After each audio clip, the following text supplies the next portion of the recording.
hvor er der meget trafik. Jeg synes, vi skal tale lidt om parkering, fordi nu har vi altså kørt rundt her om Blejdomsvej-matriklen i 20 minutter og har ikke fundet noget. Og det er det sværeste sted at finde en parkeringsplads, fordi der er ingen. Det er ikke alle patienter, som kan køre med det offentlige. Det kan man ikke, hvis man er i kemobehandling, for eksempel har et lavt immunforsvar. Man har måske heller ikke lyst, hvis man tager hjem med kvalme og sådan noget. Så det synes jeg, vi har en forpligtelse til at gøre langt bedre forhold her. Det er absolut en af mine helt store mærkesager.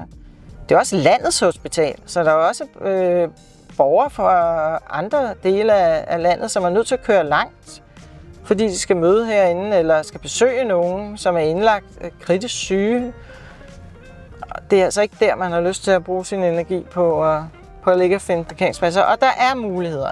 Man kan lave skråparkeringer. Man kan udbygge vores parkeringshus og gøre det højere for at lave flere parkeringspladser, også ude på kommunens matrikler. Så med et samarbejde kan man jo godt løfte